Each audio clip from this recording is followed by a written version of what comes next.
parce qu'aujourd'hui, si on est encore méconnu, c'est parce qu'on a fait un très mauvais travail de marketing et de communication. Donc, on doit vraiment, mais justement, j'avais fait un webinaire la semaine dernière sur le sujet, non, c'est il y a 2 semaines, sur la communication achat. On se rend compte à quel point c'est important pour nous, pour notre fonction qui est très très jeune, et pour essayer d'abattre ces idées reçues. Donc oui, D'accord. complètement, je rejoins complètement. Qui est-ce qui avait dit ça? C'était Olivier? C'est Olivier Cussac qui nous a posé la question. Ouais, ben, je te rejoins totalement, Olivier, sur ce que tu dis, et je pense que pour les vendeurs, c'est la même chose. Ben, ouais, exactement. Mais alors, je reviens, avant de parler des vendeurs, je reviens à cette prise de conscience-là. C'est-à-dire qu'en fait, souvent, on en veut à l'acheteur et on en fait presque une affaire intuitu personae, alors que fondamentalement, un acheteur qui est en train d'essayer d'écarrir vos prix, souvent, il est au service de toute entreprise. Donc, j'ai toujours dit ceci aux commerciaux que je forme, c'est-à-dire si vous êtes juste tributaire de la décision d'un seul acheteur et que vous n'avez pas d'autres contacts dans l'entreprise, vous avez mal fait votre travail. Parce que là, vous avez un client qui est personnifié par une personne.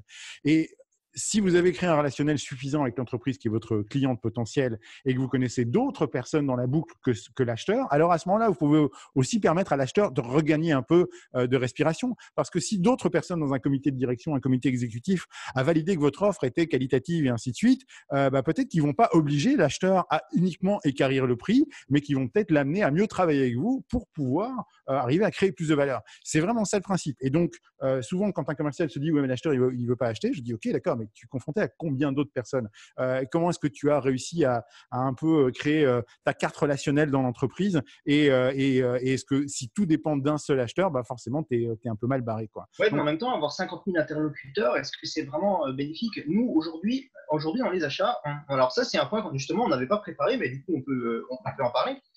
Aujourd'hui, nous, en entreprise, on essaie de combattre les achats sauvages. qu'est-ce C'est-à-dire que tu qu'il y a appelles une un achat sauvage achat sauvage. Non, mais c'est aujourd'hui, il y a énormément de personnes en interne qui font le boulot de l'acheteur sans passer par l'acheteur. Et on perd la main sur ce genre de choses. Donc déjà qu'on on n'a pas cette vision à 360 degrés puisqu'on n'intervient pas depuis le début du process. Et en plus, on se fait court-circuiter par les prescripteurs en interne. Et du coup, c'est vrai que l'idée de quand même passer par un acheteur, ça reste une priorité. C'est-à-dire que si le commercial doit traiter quelque chose, et ben en fait, il doit traiter avec l'acheteur et non pas avec d'autres personnes du service. Les points qui sont à régler doivent passer par l'acheteur. Si ça va au-delà des compétences de l'acheteur, dans ces cas-là, l'acheteur, eh ben, il va te rediriger vers quelqu'un en interne ou te dire, bon, ben voilà, la partie technique, parce que toi, tu es comme moi, tu n'es pas 100% technique. Donc, dans ces cas-là, on passe le relais à nos deux parties techniques. Alors, j'ai plein de choses à dire, mais d'abord, Olivier m'a fait marrer parce qu'il va dire les achats sauvages, c'est un groupe de musique des années 60, non? C'est pas mal. Euh, c'est affreux ce que tu dis, parce que, encore une fois, on passe de le contact avec un seul acheteur à 50 000. J'ai même demandé qu'on soit à 50 000 personnes dans l'entreprise. Néanmoins, quand on vend, je prends mon exemple le plus courant, vendre une formation. Quand je vends des formations, même si à un moment donné, je vais passer par un acheteur ou qu'on va travailler ensemble à essayer de créer le plus de valeur possible, les vrais décisionnaires, ou en tout cas les vraies forces motrices de l'achat à ce moment-là, ça va être le directeur commercial, le directeur des ressources humaines. Et en général, c'est plutôt eux qui vont d'abord avoir, alors peut-être dans des entreprises très évoluées, ce sera interne la fonction achat qui diront tiens, pour augmenter notre valeur, il faudrait qu'on passe par une fonction vente. Ce serait le miracle. Mais à la base, moi, j'ai quand même besoin de connaître ces personnes, de les rencontrer parce qu'elles sont au cœur de mon besoin aussi. Ouais, mais dans ce cas-là, c'est un cas un peu particulier. Disons que si on parle plutôt de pièces en interne, si on parle par exemple d'industrie, Mmh. ça va être un peu différent. Dans ce cas-là, en fait, je veux dire, ça me semble un peu D'accord. de faire participer plusieurs personnes. Mais en plus, je suis exactement. Alors, je te rejoins pour la formation. Pour la formation, je te rejoins et c'est exactement ce que je suis censé faire en ce moment, c'est-à-dire de contacter non pas la personne en charge de l'achat dans l'entreprise, mais de contacter directement la personne pour voir de quoi elle a besoin. Disons que la formation, c'est un cas un peu à part, parce que là, ça prend vraiment en compte l'humain et non pas un produit. Donc, Ouais, mais effectivement, dans ce tu peux, cas-là, je suis d'accord avec tu toi. peux étendre ça, tu peux étendre ça à beaucoup de métiers de service en fait, hein. Je veux dire, Ouais. alors je comprends très bien que sur une pièce usinée de série, voilà, effectivement, c'est peut-être pas ton porteur d'échantillon va peut-être pas essayer de passer des coups de fil à ta direction générale. Mais encore une fois, ce que j'apprends aussi quand je travaille avec des vendeurs B2B précisément, c'est que plus un achat est risqué pour une entreprise, plus le nombre de personnes qui seront inclus dans le comité de décision, hein, qu'on appelle ça un comité d'achat ou une DMU, une Decision Making Unit, va être étendu. Et donc, du coup, on doit arriver aussi à présenter les bénéfices de ce qu'on peut proposer en termes de valeur, non seulement à un acheteur, mais aussi à d'autres personnes dans l'entreprise. Mais je voudrais rembrayer tu reviens dessus si tu veux après, hein, mais je voudrais rembrayer sur le mauvais emploi des vendeurs. Parce que quand Quentin m'explique que les acheteurs sont mal employés en interne, bah les vendeurs sont aussi, pour moi, mal employés en interne. Pourquoi est-ce qu'on se retrouve avec des vendeurs qui sont sous stress, qui proposent leur catalogue sans écouter? C'est simplement qu'en fait, on est face aux mêmes comportements managériaux qui sont un peu déconnants, quoi. À savoir que aujourd'hui, et je crois qu'en déconfinement post-Covid et en prévision de la crise qui arrive, c'est des comportements qui risquent de s'amplifier. On va avoir des pressions de dingue sur les résultats à court terme. Et donc, on a des équipes de management qui foutent des commerciaux sur les routes en disant il faut vendre, vendre, vendre, vendre, vendre, multiplie tes contacts. Et on est dans des métriques qui ne sont pas forcément des métriques qualitatives, qui sont des métriques quantitatives. Combien tu as passé d'appels, combien tu as visité de prospects, combien tu as envoyé de mails, combien tu as envoyé de propal, t'en es où dans ta conversion, et ainsi de suite. Et donc, cette pression qui est terriblement forte, parce que c'est la pression d'une entreprise qui doit manger, hein, c'est un appétit, c'est terriblement fort.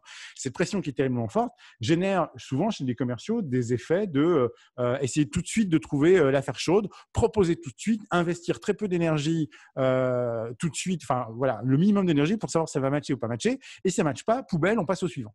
Or, c'est une stat qui est sortie il y a des années que j'utilise souvent, on sait qu'il n'y a que 2% des affaires qui se réalisent au premier contact. Et qu'en général, 80% des affaires vont se réaliser entre le 5e et le 12e contact. Alors, quand on parle de contact, c'est pas que des rendez-vous, hein. Ça peut être des échanges de mails, du travail au téléphone, des webconférences, tout ce que vous voulez. Mais souvent, les commerciaux, ils sont dans l'hystérie parce qu'ils ont une pression de malade derrière, où ils cherchent la montre en or en dessous de tout ce qu'ils peuvent trouver. Et donc, ils proposent, ça marche pas, tant pis, ils passent au suivant. Ils proposent, ça marche pas, tant pis, ils passent au suivant. Et le pire, c'est que comme ils n'ont pas le temps de revenir sur ce qu'ils ont fait au préalable, ils ne valorisent même pas ce premier contact que j'aurais pu avoir avec toi, en revenant 3 semaines, 1 mois, 6 mois plus tard, en disant tiens, vous vous souvenez, je vous avais appelé, c'était pas le moment. Est-ce qu'on peut trouver? Non, ils y vont pas. Et donc, ça crée chez les entreprises clientes un truc complètement hystérique qui est de dire que d'abord, ils ont eu un max de pression pour acheter un truc. Ils n'ont pas voulu acheter. Le vendeur a disparu des surfaces de la terre. Ils n'ont plus entendu parler de la boîte. Et puis, qu'est-ce qui se passe? Le vendeur, il a fait de mauvais résultats, il se fait jarter au bout de 2 ans et demi, 3 ans. Un nouveau reprend le secteur et il remet une pression sur la personne. Et en plus, il n'y a plus de mémoire dans l'entreprise sur le CRM. Donc, voilà. Et donc, on a vraiment, du côté des clients, souvent, j'entends des gens qui me disent mais les vendeurs se foutent de notre gueule, en fait. Ils poussent, puis on n'a plus de nouvelles d'eux pendant des semaines. Et puis, 3 ans plus tard, ils reviennent à l'assaut. C'est complètement délirant. Donc, en gros, tu es en train de dire que c'est parce que les objectifs sont vraiment sur le court terme. En fait, toujours. Alors, c'est terrible. Les stratégies sont sur le long terme et les KPI, les objectifs chiffrés sont sur le super court terme. C'est de la revue trimestrielle, puis de la revue mensuelle, puis de la revue hebdo, quoi. Je vais te dire, ma première expérience de commercial, mon sales manager, il connaissait 2 expressions. Hein. C'est t'es où et t'as fait combien? C'est tout. Dire, voilà. Et il pouvait m'appeler à n'importe quelle heure du jour ou de la nuit pour me dire ça. Mais c'était angoissant. Donc, évidemment, tout ce que tu veux en bon fils, en bon soldat, c'est ramener du gibier à la maison, quoi. Et ça, c'est vraiment, ça pousse à la vente transactionnelle qui est absolument pas stratégique, qui est absolument pas relationnelle. Un autre truc que je détecte aussi, on était assez d'accord là-dessus, c'est que la majorité des vendeurs, et c'est un drame, et je pense que Quentin va rebondir là-dessus, c'est qu'on est mal formé à la maîtrise du prix technique. Quand je dis mal formé à la maîtrise du prix technique, c'est qu'en fait, on nous laisse sortir en nous disant tiens, tu vas nous vendre ça autant, X. À la limite, on nous dira peut-être on réalise d'une marge de Y, mais c'est tout. Et souvent, on se retrouve, alors, et c'est ça qui est dingue, c'est que dans un premier temps, on se retrouve avec des gens qui ne connaissent pas forcément très bien les prix techniques, qui peuvent être des décisions opérationnelles, qui nous disent ah, ça parle mal le truc, il est quantitatif votre produit, c'est intéressant. Et donc là, on crée énormément de relationnel et ça se passe bien. Et puis, boum, on est confronté à l'ami Rablon.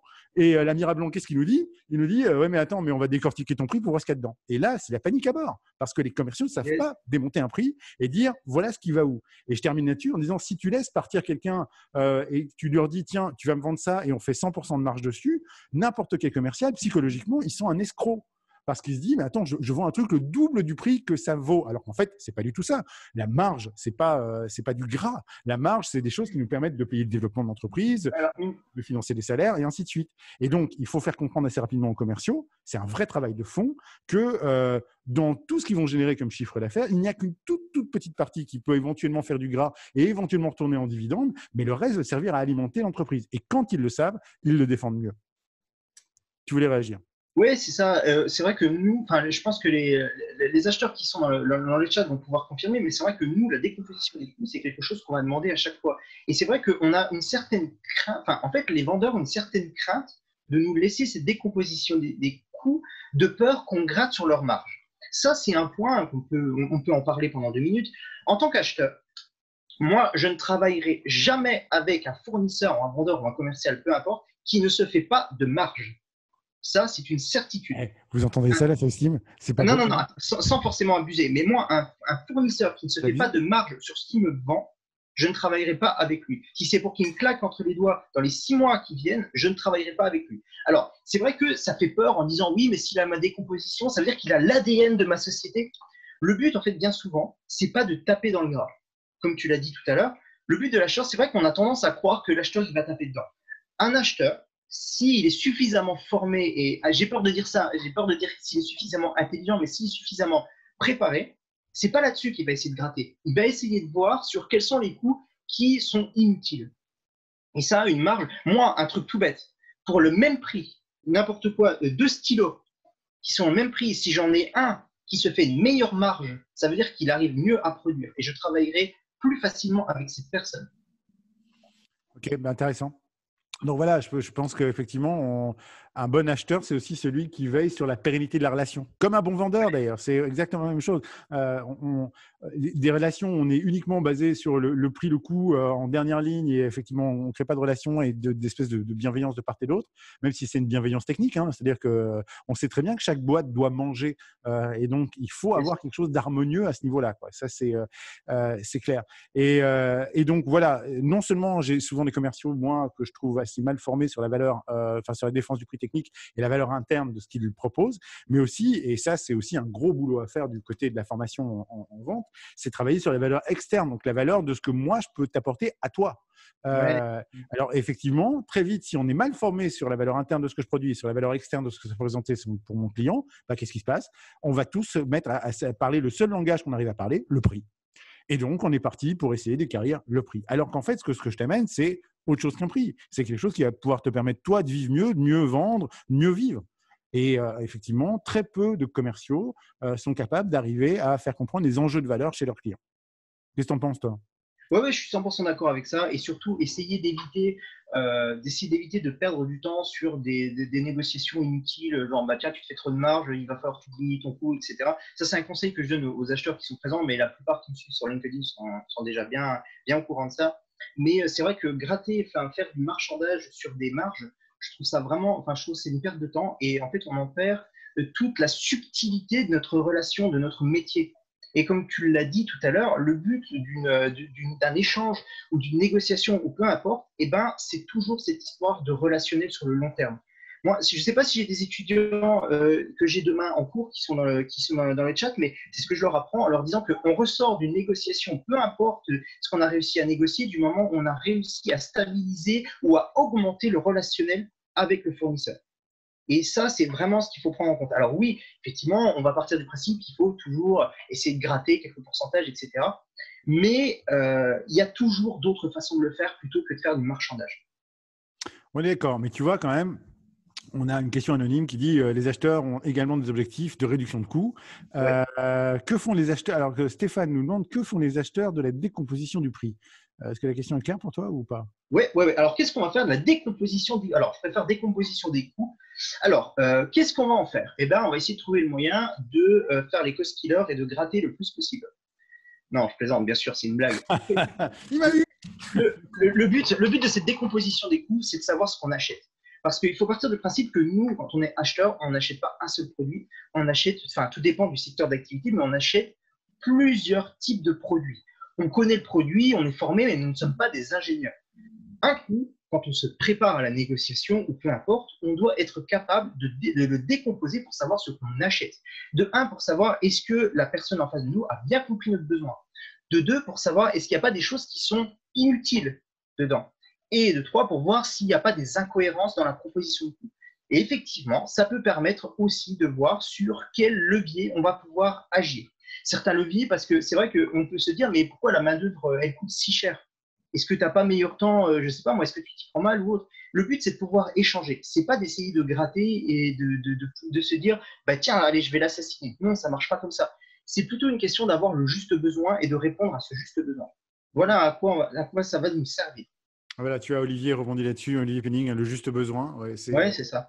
ce que nous on appelle le juste nécessaire et suffisant. Et c'est voilà, c'est la chose la plus adaptée. Mais encore une fois, c'est difficile pour un vendeur d'arriver à comprendre ce qui est adapté si on ne s'intéresse pas à la réalité du type qui est en face.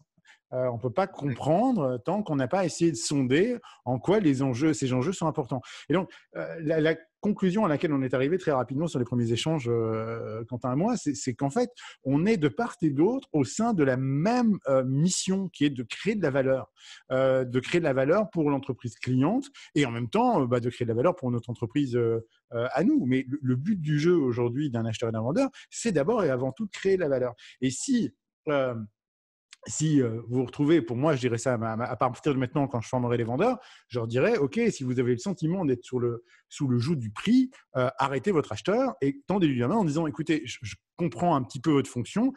Vous comme moi, on a le même objectif, c'est créer de la valeur. Donc, si on commençait à essayer de trouver des voies de discuter là-dessus ensemble, sortons 2 minutes du prix, on y reviendra, c'est super important. Mais comment est-ce qu'on peut mutuellement créer plus de valeur ensemble? Parce que c'est ça qui m'intéresse. Oui, c'est ça exactement. Et c'est vrai que, alors, il y a encore des acheteurs qui le font, qui attaquent directement sur le prix ou sur le coût, peu importe la maturité dont on parle. Mais c'est vrai que ça n'apporte pas grand-chose de commander là-dessus. Alors, bien sûr, comme on l'a dit tout à l'heure, c'était ces histoires de sous-exploitation. Parce que quand l'acheteur arrive en négociation, par exemple, eh ben, en fait, pour lui, c'est l'amont. Enfin, pour lui, c'est le début. Et du moment où il n'intervient pas plutôt dans le besoin, ben, la seule chose qu'il va faire, c'est essayer de gratter où il peut. Alors, peut-être que la faute ne vient pas vraiment de la personne en elle-même, mais plutôt du processus en interne. Et c'est pour ça que le fait de pouvoir échanger, toi et moi, aujourd'hui, ça permet aussi de mettre le doigt où ça fait mal. Le fait de dire, voilà, aujourd'hui, OK, il y a des problèmes de type personnalité, parce que c'est vrai qu'il y a des acheteurs qui sont encore aujourd'hui, qui sont désagréables, des vendeurs qui sont trop Les vendeurs rentables. aussi, oui, voilà, j'allais dire. Oui, non, mais c'est pas, la question, c'est pas de savoir à qui est la faute, la question, c'est de voir c'est comment on peut améliorer. Et une des améliorations, ça va être de changer les mentalités en interne, mais des deux côtés, que ce soit du côté achat et du côté vente. Et du moment où on arrivera, toi, à aller plus loin par la suite dans la collaboration avec l'acheteur et nous, plus en amont avec les prescripteurs et même dans la relation avec le fournisseur, eh ben, on va vraiment avancer dans le business. Et c'est ça qui est important de retenir ce soir. Alors, on rejoint, on garde pour la fin un truc qu'on a décidé aujourd'hui, Quentin et moi. Donc voilà, on garde pour la fin. Mais c'est vrai qu'on a envie de pouvoir encore améliorer nos rapports, pas juste le rapport de Quentin à moi, mais on vous en parlera après, ou en tout cas tout à la fin du webinaire.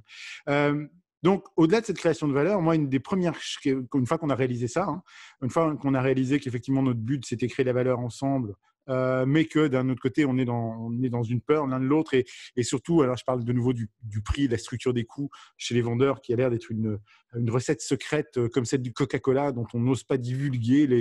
Voilà, on a peur de dire une connerie quand on parle de prix ou de grille. La deuxième question que j'ai posée à Quentin, moi en tant que vendeur, c'est comment est-ce que je contacte un acheteur en fait. Comment est-ce que je prends un contact avec lui? Comment je me positionne et le plus efficacement possible par rapport à lui?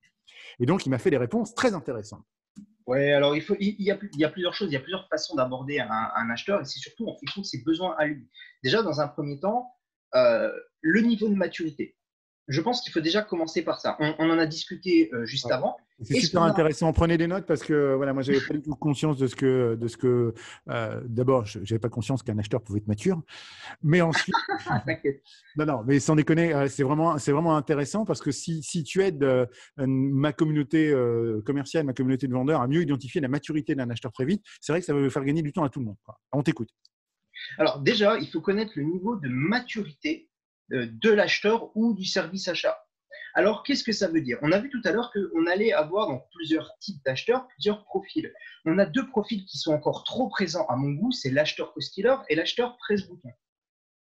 Si vous tombez sur un acheteur presse-bouton, eh bien, en réalité, vous n'allez pas faire grand-chose. Donc, si en face de vous, vous avez un acheteur qui ne fait que passer des commandes, en réalité, cette entrevue, elle servira vraiment pas à grand-chose. Pareil, si vous tombez sur un cost-killer, essayez déjà de voir sur quel type d'acheteur vous avez en face.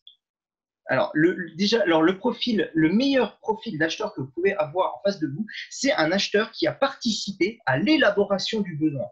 Donc là, si déjà vous avez en face de vous un acheteur qui a participé à l'élaboration du besoin, vous êtes dans le bon. Vous êtes déjà tombé sur quelque chose de très participatif, très relationnel. Alors, plus particulièrement, comment on rentre en contact avec un acheteur pour répondre vraiment à la question?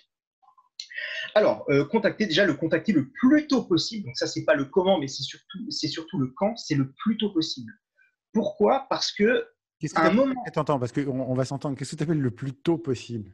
alors dans une relation, quand un vendeur il va prendre contact avec l'entreprise, il y a de fortes chances aujourd'hui qu'il ne contacte pas l'acheteur dès le début.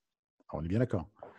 Mais je pense que le début de la relation, D'accord. le relationnel doit se faire avec l'acheteur. Avant de commencer n'importe quelle discussion avec le big boss de l'entreprise ou le service technique, le relationnel doit passer par l'acheteur. Et pourquoi? Attends, je t'interromps. Ça, c'est énorme et c'est encore une fois de façon intuitive. C'est quelque chose que je propose assez régulièrement à des commerciaux, mais tu le valides aussi et c'est toujours réconfortant quand on valide un truc. Donc, ça veut dire que même quand je commence à avoir des premiers contacts avec l'entreprise, même s'il n'est pas encore dans le processus d'achat, mais voilà, c'est pas perdu d'aller quand même téléphoner à un Quentin en disant bon voilà, on se connaît pas encore, moi j'ai l'ambition de travailler avec votre boîte, on a les premières discussions, mais par pure politesse, j'avais juste envie de me présenter, de vous donner déjà les premières infos. On verra si dans un deuxième temps on sera amené à travailler ensemble. Est-ce que ça se fait ça? Oui, mais c'est Ok. honnête, oui, carrément. Ça, en tout cas, c'est ce qui vous fera marquer des points. En tout cas, en tant que vendeur, ça vous fera marquer des points. Et il y a un commentaire d'Olivier Pounin qui nous dit la poignée de main. Oui, carrément, en fait, juste en disant, bon, ben voilà, j'ai déjà Oui. commencé à discuter sur un salon, le poignet de main, bonjour, voilà, je suis vendeur, etc. Voici ma carte, si vous avez besoin d'échanger, je suis là, etc. Ça, c'est un premier pas. Il faut ensuite essayer de voir à quelle étape est l'acheteur dans son processus. Parce que c'est vrai que là, on va parler plutôt de le vendeur qui ne connaît pas encore l'acheteur et l'acheteur qui ne connaît pas encore le vendeur, qui n'ont jamais travaillé ensemble.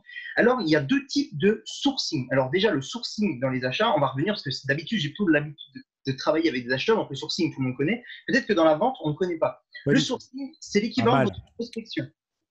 En gros, c'est la recherche de fournisseurs. Et c'est là où ça va être intéressant. On va avoir deux types de sourcing. Et c'est là, ça va intéresser aussi mes amis acheteurs. On va avoir le sourcing actif et le sourcing passif. Passif. Bien. Ah ben, C'est j'ai parce qu'on retenu, fait hein. ça. Alors, qu'est-ce que le sourcing actif? Le sourcing actif, c'est quand on a un besoin en interne et qu'on n'a pas de fournisseur dans notre panel capable de répondre à ce besoin. Alors, qu'est-ce qu'on va faire? On va aller sur Google, on va appeler des connaissances qui sont dans les achats, on va faire des salons, etc. pour aller chercher ce besoin. Et si toi, par le pur des hasards, tu arrives à ce moment-là, bon, ben là, c'est tout bénef. Tu arrives vraiment au bon moment, etc. Ouais, mais Mais on est dans l'ordre du miracle, là, encore une ouais, fois. honnêtement, ouais. Là, c'est l'ordre du miracle, ça arrive jamais. En revanche, là où mon intervention va être vraiment pertinente pour la vente, c'est le moment où on va être en sourcing passif. Qu'est-ce que le sourcing passif? Eh ben, nous, notre job, c'est pas tout le temps de chercher des fournisseurs. Il arrive des moments où notre panel, il est full. C'est-à-dire qu'on a tous des fournisseurs qui vont répondre déjà à nos besoins. On travaille avec eux depuis des années, tout se passe bien. Mais on parle d'amélioration continue. Et peut-être que ponctuellement, on n'a pas besoin de vous, mais peut-être que dans un futur proche, on aura besoin de vous. Le but de ce sourcing passif, c'est à vous d'agir. Vous nous contactez en disant, voilà, je me présente, je suis la société Intel. Et en fait, moi, ce que je recommande aux acheteurs, c'est d'accorder une vingtaine de minutes, une trentaine de minutes à un commercial qui se présente comme ça. Pourquoi? Parce qu'en fait, c'est vrai que dans un besoin immédiat, on a déjà des fournisseurs. Vous connaissez l'expression, oui, on a toujours travaillé avec eux, tout se passe bien, etc. Bah ouais, mais comment on va créer de la valeur si on reste uniquement avec les mêmes partenaires?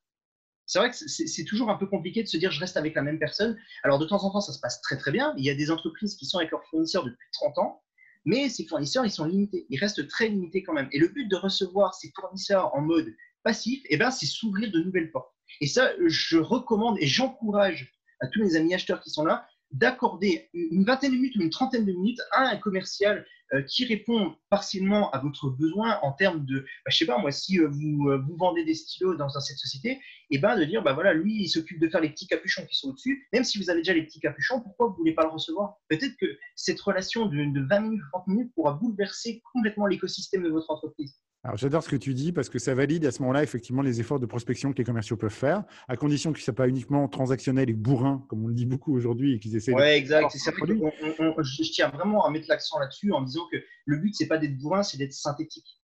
Mais Déjà, de poser des questions et… Voilà, j'aime beaucoup cette idée de sourcing passif. Fondamentalement, c'est arriver à rentrer dans le champ de visibilité de l'acheteur, en fait. Même si c'est pas pour tout de suite, c'est au moins être dans le petit panel qu'il pourrait utiliser le jour où il aura ce besoin-là. C'est hyper essentiel. Et donc, vous avez maintenant, les amis de la Sales Team, un mot magique. Hein. Quand vous appelez un acheteur, vous ne l'appelez pas pour prospecter, vous l'appelez pour participer à son sourcing passif. C'est beau, non? Puis derrière, tu viens de me donner une idée géniale. Maintenant, je peux installer Tinder sur mon téléphone. Et quand ma femme me verra, elle me dira, mais qu'est-ce que tu fais? Je dis, je fais du sourcing passif. Je suis sûr que ça va passer. Claire, crème. Donc, non, mais voilà, pourquoi je dis ça? Parce que je fais toujours. C'est très marquant, parce que ça, on n'en avait pas discuté. C'est un axe dont il faut qu'on débatte.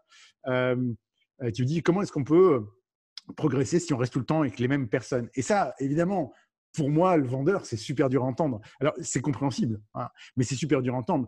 Pourquoi? Parce que nous, les vendeurs, ce qu'on veut, c'est créer de la relation à long terme. On rêve d'entreprises qui s'entendent bien, chalala, main dans la main. Et je passe mon temps à dire, d'ailleurs, il y a beaucoup de points communs entre la vente et la séduction, et la vente et la vie de couple. Et d'ailleurs, souvent, les tandems acheteurs-vendeurs, en tout cas les tandems clients-vendeurs, finissent mal parce que justement, comme dans les couples, on se néglige, on fait plus d'efforts. Voilà, et qu'effectivement, il y a un sourcing passif dans la vie aussi, tu vois. On fait plus attention, tu te laisses aller, aurait dit Aznavour, si je ne me trompe. Bah oui, effectivement, mais d'un autre côté, j'ai beaucoup trop de commerciaux, mais ça, c'est dur à entendre pour les commerciaux qui vont entendre ça, qui vivent encore ce métier comme s'ils étaient dans un film de casse de banque, quoi.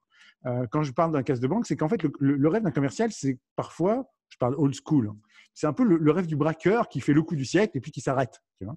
Et donc, c'est beaucoup de commerciaux, je retrouve cette idée de dire un jour, je me ferai le client massif et puis j'arrête. Quoi. Et puis, en fait, ça ne marche pas comme ça. Les gars, si vous êtes encore dans cette optique de la vente, il faut changer de métier ou alors il faut devenir entrepreneur et vous-même créer un produit ou un service avec une telle valeur que vous le revendez et vous vivrez très bien. Mais vendre, c'est un effort constant. Quoi. Et personne ne va à la salle du sport en faisant l'exercice qui tue et ressort avec des muscles. Ça n'existe pas. De nouveau, c'est quelque chose de constant. Donc, la vente, pour moi, c'est un effort constant dans lequel le résultat va être constant et croissant.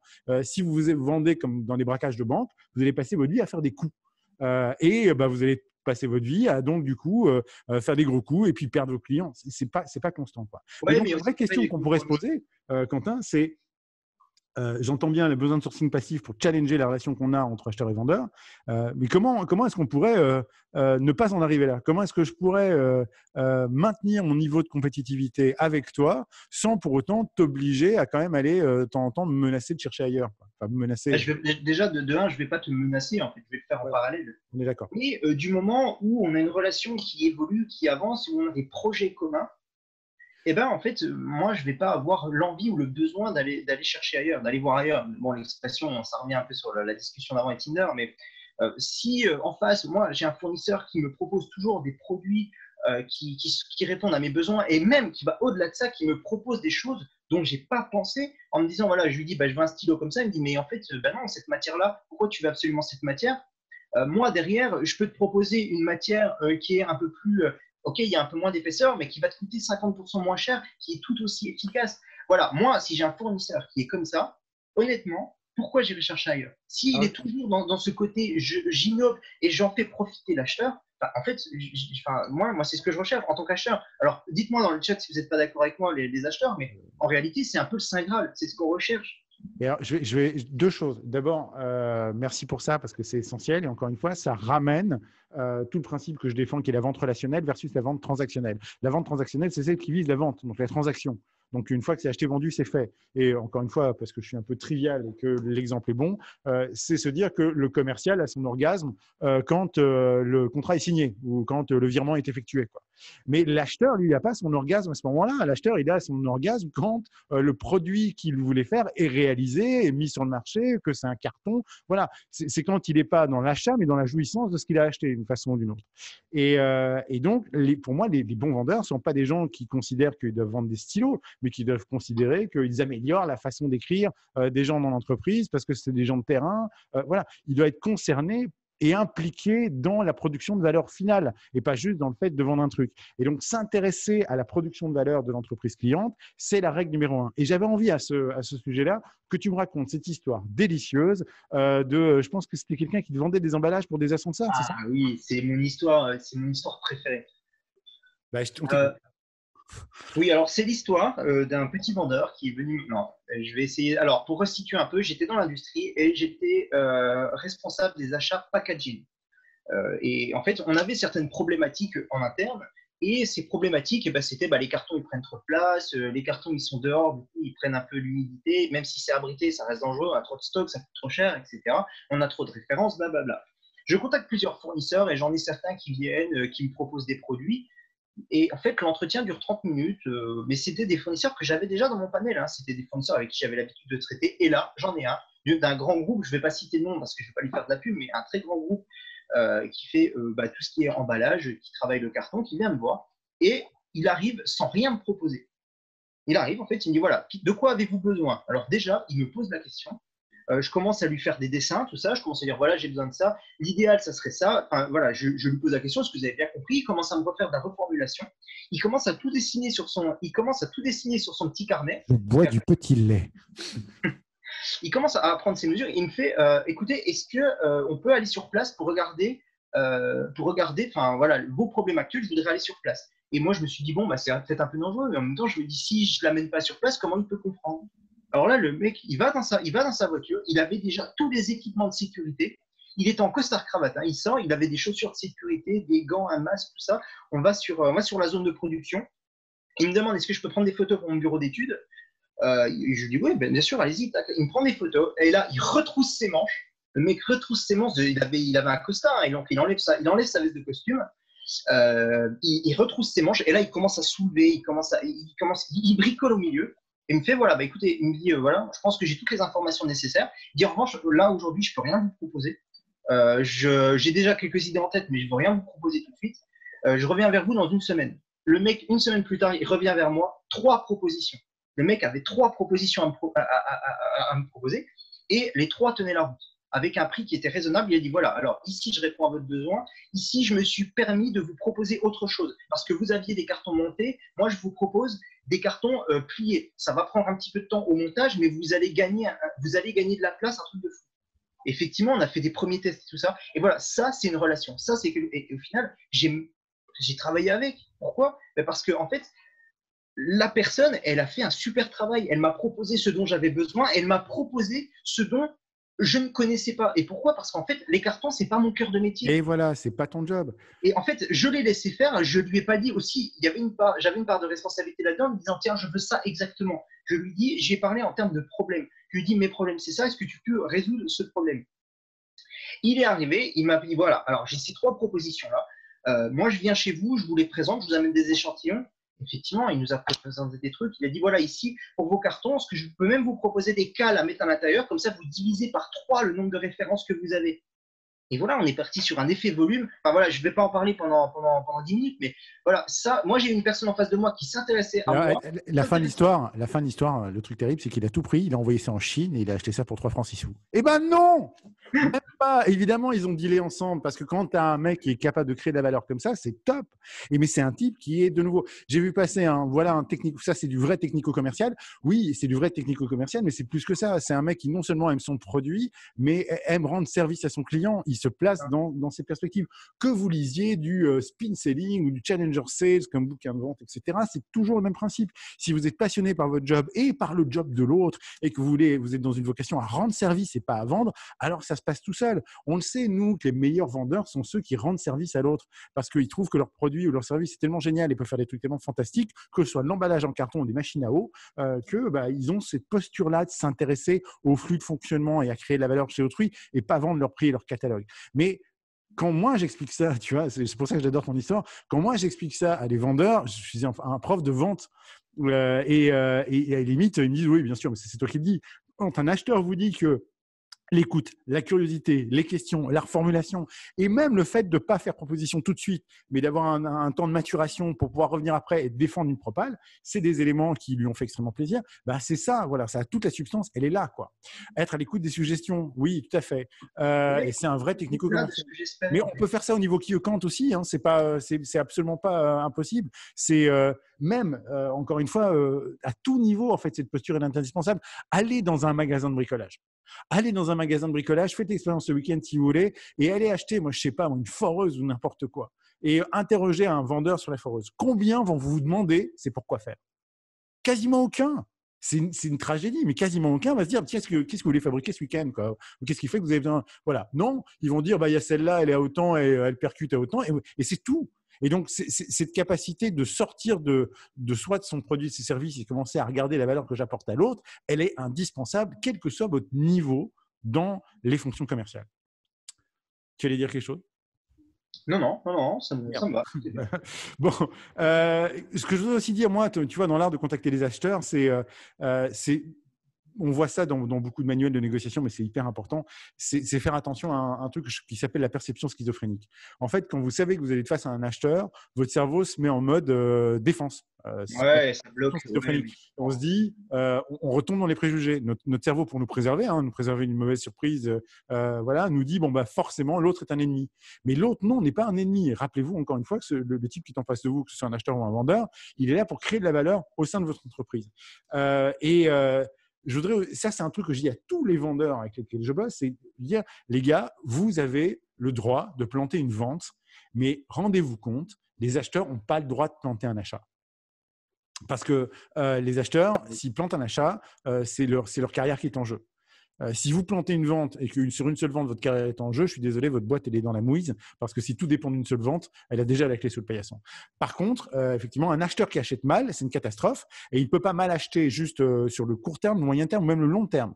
Et donc, de nouveau, l'idée de création de valeur, elle est extrêmement forte là-dessus. Et donc, la question que j'avais posée aussi sur l'entrée en relation, c'est, on est d'accord sur l'introduire le plus tôt possible, voilà, mais pour quelles raisons les acheteurs pourraient refuser en bloc de parler à des vendeurs? On a une contrainte. Alors déjà, si l'entreprise elle propose des choses qui ne sont pas compatibles avec ce qu'on fait actuellement, par exemple, si je fais des stylos et que tu vends des tasses, je veux dire, moi, j'ai pas forcément besoin, j'achète pas ça, donc pourquoi je te recevrais? Tu vois, il n'y a pas spécialement d'intérêt. En revanche, il y a un point, on peut revenir, c'est sur le manque de temps. On en a discuté, souci, toi et moi, par rapport à ça, c'est qu'on a un gros souci dans les achats, c'est le manque de temps. Là, on ne peut pas le détailler, mais on a un process achat et on a des missions qui sont tellement diverses et variées qu'être capable de tout réaliser, c'est impossible. Alors, faire les choses, par exemple, recevoir un fournisseur, même si il propose des choses dont on pourrait être susceptible d'être intéressé, par manque de temps, on va lui dire non. Et c'est vraiment, nous, le manque de temps, c'est un gros problème dans les achats. Et je sais que dans la vente, c'est la même chose aussi. Et c'est pour cette raison qu'on pourrait se dire, bon, effectivement, je ne peux pas le recevoir par manque de temps. Mais comme j'explique aux acheteurs que je forme, c'est que 20 minutes par jour ou 30 minutes par jour pour recevoir un vendeur, en réalité, c'est possible. C'est le temps que vous allez mettre pour prendre un café ou autre.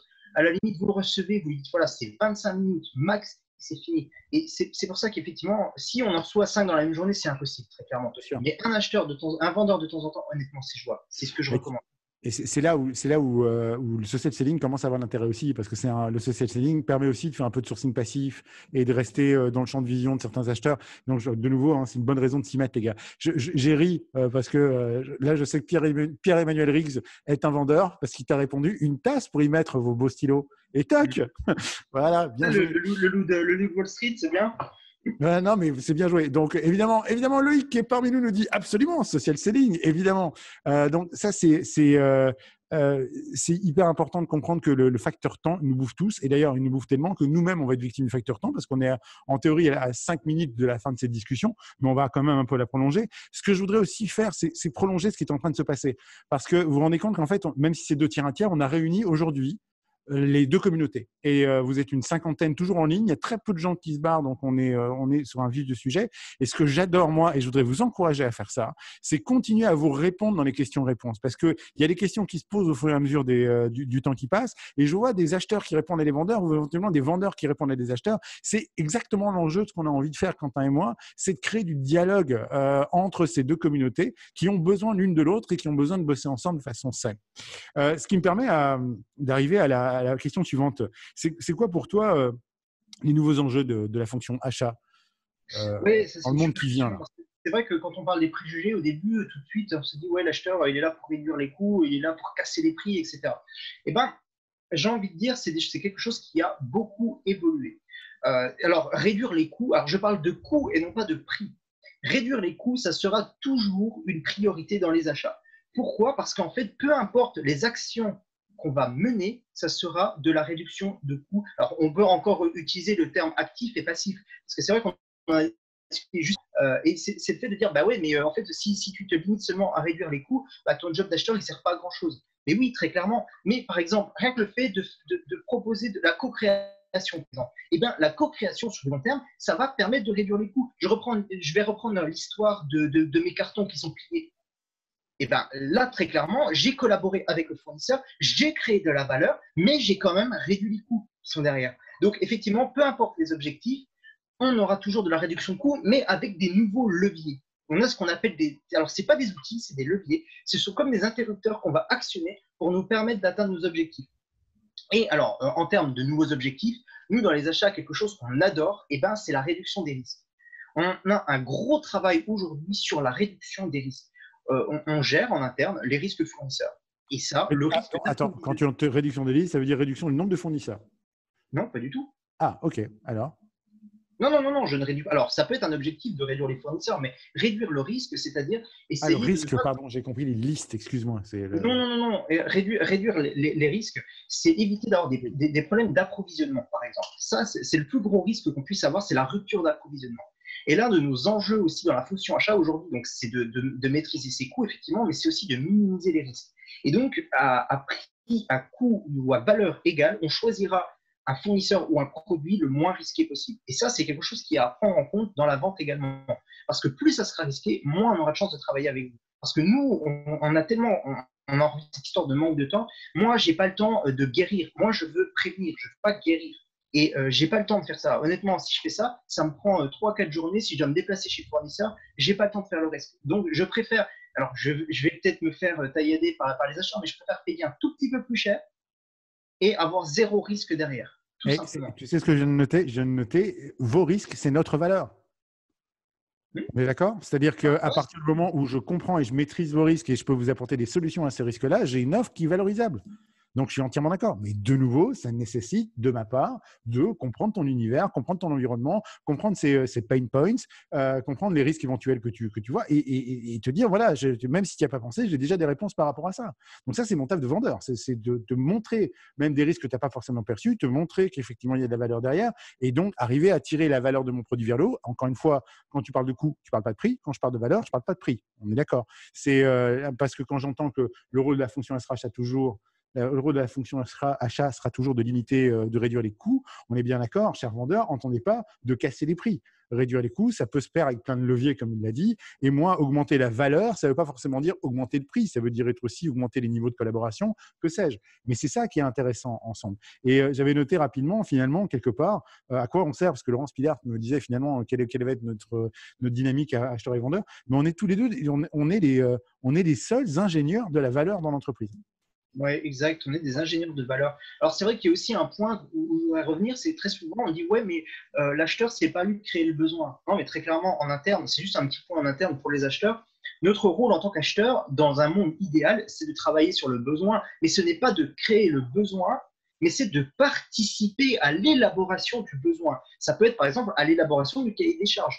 Et c'est le fait de dire, et c'est là où c'est important de bien connaître ses fournisseurs, c'est d'être capable de dire, OK, bah par exemple, moi j'ai un fournisseur, toi tu proposes cette matière, mais moi je connais mes fournisseurs, cette matière-là, si on parle là-dessus, ça va être horriblement cher. Et le fait de pouvoir être présent en amont, c'est de dire non, ça c'est trop risqué, on ne passe pas sur cette matière, il va y avoir un choc ou un truc comme ça.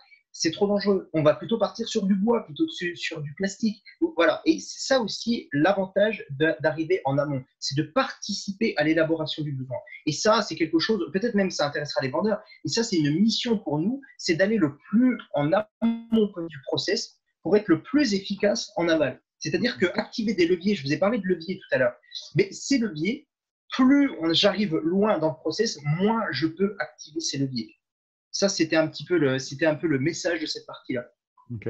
Moi, écoute, le fait est, on a promis aux gens d'arrêter à 45, il est déjà 50. Donc, je propose qu'on pousse encore 10 minutes et qu'on arrête après, qu'on libère tout le monde parce qu'on n'a pas envie de vous prendre en otage. Mais le sujet est passionnant, en fait. C'est le genre de discussion on peut qu'on a. S'arrêter. Voilà, c'est la troisième fois qu'on a une discussion et à chaque fois, c'est hyper enrichissant. À chaque fois, je prends plus de notes et c'est pareil. Mais je voudrais qu'on vienne sur un principe sur lequel on était très d'accord pour conclure. C'est le principe de finalement passer à ce qu'on va appeler l'entreprise étendue. Tu développes? Yes, l'entreprise étendue. Alors, je sais que c'est un concept qui est un peu trop, qui est relativement vague et méconnu pour le moment. Imaginez un peu. Alors, je parle en tant qu'acheteur. Imaginez aujourd'hui que on a ce qu'on appelle, on a différents types de relations avec nos fournisseurs. On a de la relation de base en disant, ben voilà, je t'achète un truc de temps en temps. On a de la relation partenariale avec nos fournisseurs, c'est-à-dire bon ben voilà, on travaille ensemble sur le long terme. Et on a ce qu'on appelle l'entreprise étendue. L'entreprise étendue, c'est un concept de partenariat plus plus. Alors là, on ne considère plus ses fournisseurs comme des partenaires, mais comme une extension de son entreprise. Et c'est là où la subtilité est vraiment importante. Par exemple, ces histoires de décomposition des coûts. J'ai déjà eu, moi, dans mes précédentes expériences, des fournisseurs avec qui j'étais en contrat d'entreprise étendue. Alors, ça ne s'appelait pas comme ça, mais c'est des concepts. Et bien, en fait, la décomposition du coût, c'était quelque chose qui se faisait naturellement avec eux. Et là où c'était génial, il me montrait la décomposition des coûts et je disais, oui, mais là, par exemple, vous avez des actions à faire ça, par exemple, vous pouvez travailler dessus, c'est trop cher. On travaillait ensemble sur le sujet et même certains investissements, on les partageait. C'est-à-dire que là, ce n'était plus une relation partenariale en disant, bon, mais tiens, sur le long terme, on va faire ça comme projet. Là, on était sur de la co-création de projets ensemble. Et ça, moi, ça c'est vraiment idéal. C'est ce que, d'ailleurs, avec ce fournisseur de carton, par la suite, c'est devenu une relation comme celle-ci. Et comment on peut construire des relations comme celle-ci? Comment fusionner des entreprises de manière, enfin, c'est pas de la fusion physique, hein, bien sûr, mais comment rapprocher ces entreprises? Eh ben, c'est par une excellente entente entre les acheteurs et les vendeurs. C'est eux qui vont créer des liens. Alors moi, j'ai l'habitude d'appeler ça, de dire que les acheteurs sont des bâtisseurs de ponts entre leur société et les fournisseurs. Et notre rôle à nous, c'est de bâtir les ponts les plus solides possibles et les plus grands possibles de façon à ce que l'échange se fasse de manière vraiment fluide et de pouvoir travailler en équipe, mais une vraie équipe, pas bah tiens, je te fais 50%, non, 25%, etc. Là, on parle vraiment d'une vraie collaboration. C'est même plus un simple fournisseur, c'est notre partenaire, vraiment. Et on tend vraiment vers ce genre de choses. Et c'est le message que je souhaiterais faire passer à tout le monde aujourd'hui, c'est ça. C'est de dire que tant qu'on n'arrivera pas à s'entendre, à mettre à bas toutes ces idées reçues, l'entreprise étendue, ça restera une utopie.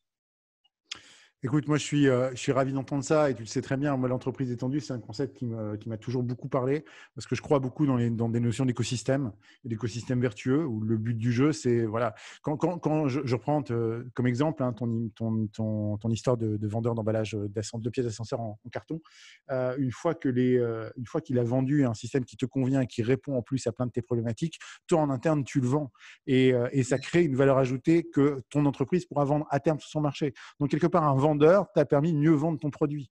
Moi, le but du jeu, c'est de permettre aux vendeurs de comprendre qu'ils contribuent à la création de valeur chez leurs clients. À l'inverse, quand tu as une relation tellement ouverte avec ton commercial et tu lui dis, tiens, aujourd'hui, tu me proposes telle structure de coûts et trucs, mais comment est-ce que tu achètes ces produits, comment tu le sources? Tu peux même, moi, m'aider à mieux acheter. Et donc, on pourrait être dans des relations où le vendeur aide son client à mieux vendre ses propres produits et où les acheteurs aident ses fournisseurs à mieux acheter ou avoir des logiques de coûts plus intéressantes. Il faut juste m'intéresse aussi, et je voudrais qu'on termine quasiment là-dessus parce que c'est un truc pour moi qui est hyper important. Vous savez que je suis très engagé sur l'idée de dire que si on vend des produits ou des services qui sont délétères et qui n'apportent pas de bien au monde, il faut que ça s'arrête et que le meilleur vecteur de résilience et d'efficacité pour un commercial, c'est la foi dans ce qu'il vend.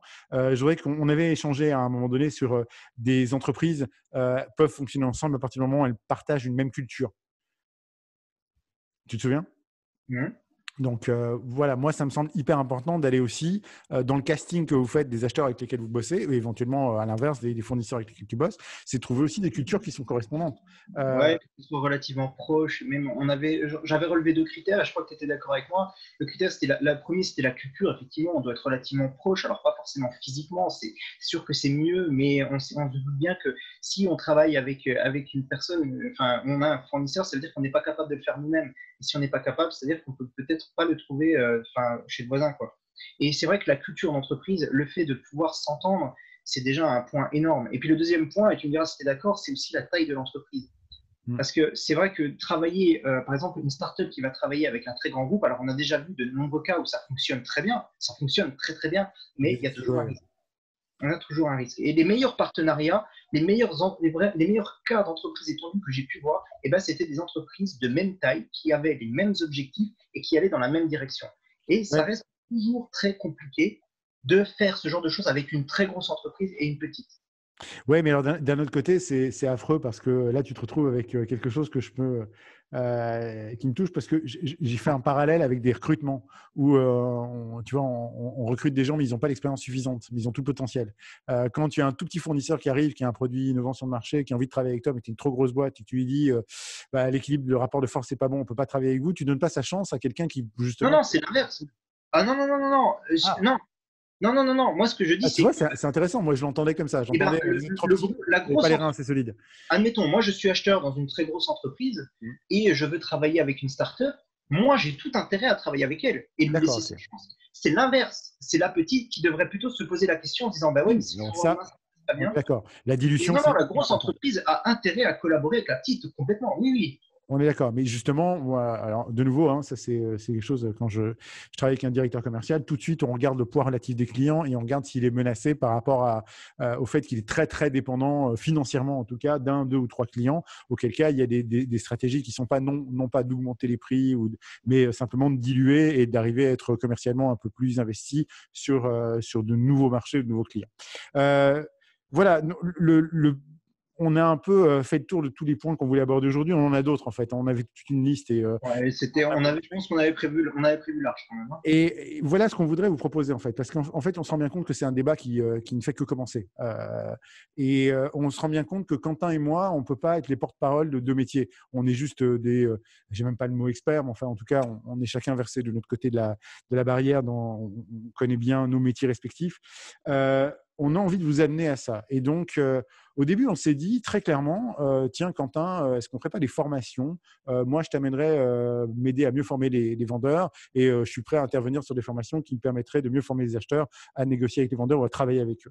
Et puis, ça, c'était notre objectif premier. C'est la raison pour laquelle on a fait les premiers chats tous les deux en disant, tiens, si on créait un produit ensemble. Et là, en fait, on n'est pas en train de vous vendre un produit, on est en train de vous proposer autre chose. On se rend bien compte que c'est tellement riche cet échange qu'on a envie de prolonger d'une autre façon. On a envie de créer en fait une masterclass qui serait le prolongement de cette discussion-ci. Une masterclass qui réunirait, je ne sais pas moi, 5 ou 10 acheteurs, 5 ou 10 vendeurs et avoir ce type d'échange, mais prolongé non seulement en termes de qualité d'échange sur la durée, on ne ferait pas juste une heure, on ferait peut-être une demi-journée ensemble, mais on le ferait de façon récurrente. Et on vous inviterait à travailler ensemble sur une espèce de petite masterclass qui aurait pour objectif de produire du contenu qui nous permettrait à terme de mieux travailler ensemble, acheteurs-vendeurs, de se donner les mains d'un bout à l'autre et d'arriver à faire ça. Alors, je voudrais savoir, je n'ai pas préparé un sondage parce que j'aurais dû y penser, mais l'idée nous est venue quasiment cet après-midi. Non. Est-ce qu'il y en a parmi vous que ça intéresse? Sinon, vous mettez un oui. Alors, tu vois, j'ai excellente idée, j'ai je marche. Voilà. Nous, ce serait vraiment… Alors, on va pas bosser avec tout le monde. Hein, le but du jeu, c'est pas ça. Mais c'est vraiment choisir les 5 ou 10 motivés entre vous qui ont envie de prolonger ce débat et de continuer à avoir des discussions comme on les a, de façon à ce qu'à terme, je sais pas, on produise un plus gros webinaire ou une conférence ou un livre blanc ou un bouquin qu'on éditerait, j'en sais rien. Mais moi, l'intérêt, c'est pas le produit, parce que l'intérêt, c'est vraiment faire changer nos rapports, les faire évoluer. Et donc, tous ceux qui sont candidats à ça, mettez-les nous très clairement envoyez-nous un petit texto ou voilà, mettez-nous votre mail ou signalez-vous parce que c'est quelque chose qu'on va probablement essayer de lancer avant le début de l'été, Quentin et moi. Et on serait ravis de vous avoir à bord parce que je pense qu'aujourd'hui, on pose des prières d'une collaboration entre deux fameux frères ennemis qui, en fait, n'étaient pas tant que ça. J'ai lu quelqu'un d'autre qui a dit un autre commentaire que j'ai beaucoup aimé. Moi, j'avais aimé ingénieur de la valeur et quelqu'un a dit finalement, on est des architectes, je ne sais plus de quoi, mais on est tous les deux des architectes de la valeur aussi, quoi. Ouais, c'est pas mal. C'est des beaux parallèles. J'aime beaucoup. C'est vrai qu'il ne manque pas grand-chose. Il ne manque vraiment pas grand-chose pour avoir des collaborations vraiment solides. Et le but de cette masterclass, eh ben, ça serait de se dire qu'est-ce qu'il faut, qu'est-ce qui nous manque pour avoir une telle relation. Il manque vraiment pas grand-chose. Et le but, ce serait de travailler ensemble sur le sujet, de participer, d'échanger. Et ça, c'est vraiment, pour nous, ça serait, ça serait vraiment le plus beau des cadeaux. Vraiment. Ouais, ce serait un vrai kiff. Donc, je vois des gens qui mettent leur mail, qui mettent leur numéro de téléphone, c'est top. On refera un post là-dessus. Je ne veux pas vous garder, encore une fois, otage trop longtemps de ce webinaire qui dépasse déjà d'un quart d'heure. Vous êtes encore 43 alors qu'on était 56, donc il y a pas mal de gens qui sont encore en ligne. Superbe. On vous recontacte d'office. Et voilà, moi, je suis très engagé dans l'idée de dire que demain, le monde de demain doit plus être un monde où tout dépend du low cost et où on ne crée pas de valeur. Et je crois qu'à un moment donné, on peut se départir de nos positions, d'un côté de la pression qui est sur les vendeurs à vendre vite et fort pour revenir à un peu plus de qualité, et de l'autre côté des acheteurs d'arriver à mieux faire valoir leur position dans l'entreprise pour arriver à créer de la valeur avec les vendeurs en interne. Donc, si vous êtes d'accord avec cette idée, continuez à nous suivre. J'ai une très mauvaise nouvelle pour vous. Je n'ai appuyé sur le bouton enregistrement qu'à partir de la fin du premier quart d'heure. Donc, vous avez, pour ceux qui le verront en différé, parce qu'on a évidemment sauvegardé ça, vous ne verrez finalement, vous verrez que le plus intéressant, puisque vous n'aurez pas les présentations de moi et de Quentin. Mais néanmoins, la bonne nouvelle, c'est qu'on va quand même mettre en ligne d'une façon ou d'une autre cet échange qui, vous nous pardonnerez, peut-être encore un peu brouillon, mais moi, m'a fait un plaisir fou. Quentin? Brouillon, non, pas vraiment. C'était vraiment un échange. C'était pas, c'est pour ça que c'était difficile d'appeler ça un webinaire, mais c'était un échange, c'est sympa. Ça permet de voir les positions de chacun et de comprendre surtout les contraintes de l'autre. Oui. Et ça, c'est quelque chose que moi, par exemple, il y a plein de choses qu'avant de discuter avec toi, je ne savais pas sur vos contraintes dans la vente. Au même titre que toi, tu ne savais pas les contraintes. Et c'est peut-être pour ça, moi, je comprends beaucoup mieux pourquoi un vendeur réagit de cette manière maintenant. Pourquoi? Parce qu'en fait, il a certaines contraintes en interne qui le poussent à réagir comme ça. Et c'est pareil pour nous, les achats. On a certaines contraintes qui nous poussent à être des requins, des fois. Et voilà. C'est la vie, c'est pareil. Et on a des contraintes qui nous forcent à être des loups. Et des loups et des requins vont faire des choses dans les mois et les années à venir. Merci à tous de votre attention. Si ça vous a plu, j'ai pas envie de faire mon YouTuber, mais retournez sur LinkedIn, dites que ça vous a plu, dites que ça vous a botté, mettez un pouce bleu, un clap ou un petit commentaire surtout. Et suivez-nous parce qu'on va revenir bientôt vers vous pour ouvrir une masterclass d'échange et de coopération entre les acteurs. Merci à tous de nous avoir suivis, merci à tous de nous suivre habituellement, et puis surtout, encore une fois, merci à vous pour votre passion et vos commentaires sous nos 2 premiers posts qui nous ont encore plus motivés à faire ce webinaire. Alors franchement, merci beaucoup, et n'hésitez pas à nous suivre sur les réseaux sociaux. Je fais mon YouTuber, à mettre un pouce bleu, à vous abonner, et en attendant la prochaine, je vous dis tchuss. À bientôt les gars, faites des clients heureux, soyez heureux et amusez-vous bien. Ciao, ciao. Ciao.